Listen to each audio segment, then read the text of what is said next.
#throwback. Talagang this girl got lucky dahil sa pelikulang Bagets unang nakilala at nagsimula ang showbiz career ni Maria Rosario o mas kilala sa kanyang screen name na Yayo Aguila. Sa pelikulang ito rin nakilala ni Yayo ang kanyang naging kabiyak na si William Martinez. Biniyayaan sila ng 4 na anak. Nang maging ina, niyakap daw ni Yayo ang buhay may pamilya. What are you doing? Akin na nga yan. Muli siyang nagbalik sa pag-arte matapos ang halos isang dekada. Baka makaka-move on ka. Mula sa pagiging teen star, mother roles na ngayon ang mga papel na ginagampanan niya. This year, turning 50 na si Yayo. Kaya naman lalo raw niyang pinagtutuunan ng pansin ang kanyang kalusugan. Ngayon ang uusapan na pag magkasama kami magkakaibigan is about health na yung mga, uy, may rayuma na ako, may high blood, kung ano-ano sakit sa likod, mga ganyan. Nakakatawa, pero kasi yun yung realidad na umpisa na to ng lahat ng mga sakit. Sometime 2007 daw nang maging hypertensive si Yayo.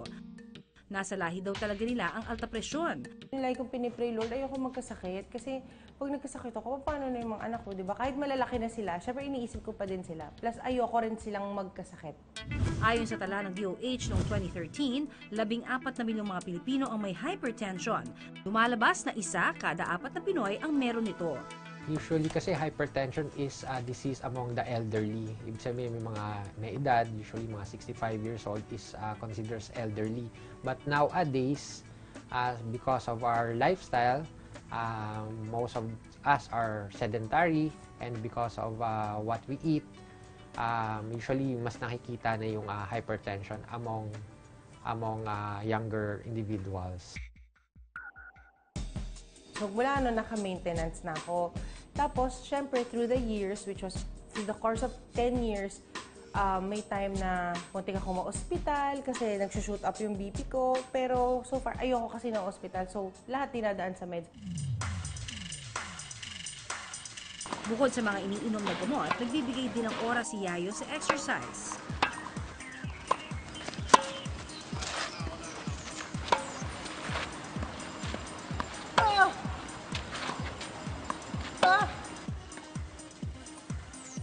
Hi guys! Nandito naman po ako ngayon sa tennis court. Isa to sa mga paboritong places na pinupuntahan ko kasi bukod sa nag-e-enjoy akong ginagawa to for the past more than 10 years, ito ang isa sa mga paraan para ako nagiging fit at healthy.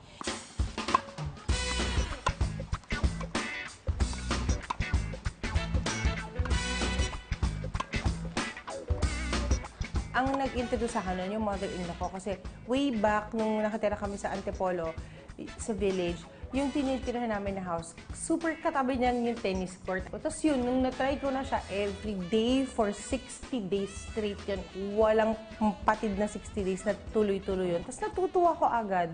Inirekomenda ng mga eksperto na magkaroon ng regular na ehersisyo para mapababa ang blood pressure. Pag wala kang masyadong activity, wala kang ginagawa, walang exercise, that increases your risk to develop hypertension because you do not burn the calories, you do not burn the fats. So, all of those are being deposited to your arteries. Payo rin ni Yayo sa mga kaedad niya na huwag matakot magpatingin sa doktor. Ako talaga dati takot akong mag-check up kasi ayoko malaman kung meron akong sakit. Pero kung hindi mo malalaman, hindi mo magagamot. Diba? Sa edad na 49, kinakarir ng dating Bagets teen star na si Yayo Aguila ang healthy lifestyle. Bukod sa physical activities gaya ng tennis, isa pang dinidibdib ni Yayo ang tamang diet. Sa pagkain, hindi naman ako nahirapan. Kasi ever since, kahit hindi pa ako na-diagnose ng hypertension, hindi ako abuso sa pagkain. Hindi ako meat person, unang-una. Hindi ko siya hinahanap. So kahit wala siya sa diet ko, every day, like in a week, okay lang ako. Isa raw sa paborito niyang healthy snack ang egg salad sandwich at ituturo niya sa atin ang kanyang version nito.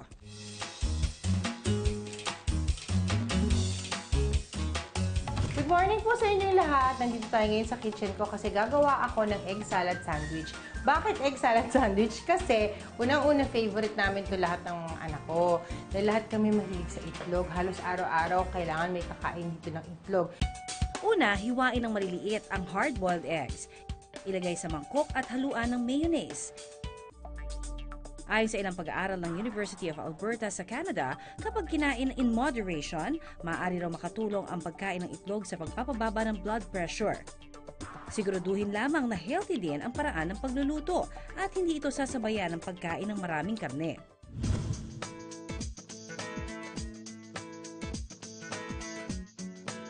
Kapag nahalo ng mabuti ang itlog at mayonnaise, lagyan na ito ng paminta at asin.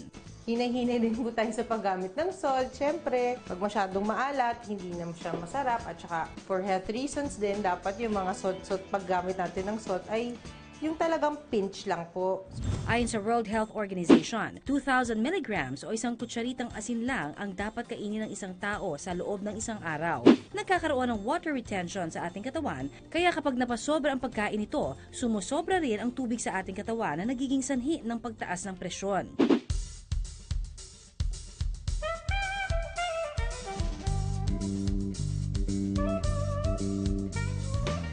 Isang meal na po yan kasi may protein ka na, may carbo ka na, may gulay ka pa, which is good dahil source ng fiber yung gulay.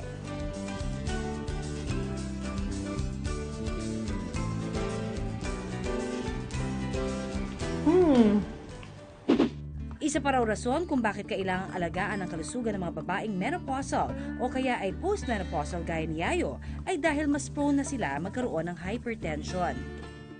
On the 10th year of being in the menopause state, we have to be aware na nagkikick in na pala yung complications ng heart. I mean, may risk factors yun sa heart. Sabi ko, totoo. Tapos nalaman nga niya na 10 years na ako menopause. So sabi ko, my gosh, another one to worry about. Kapag nag-menopause na ang isang babae, bumababa ang kanyang estrogen level na nagiging dahilan para mas manigas ang kanyang mga ugat at blood vessel ng puso.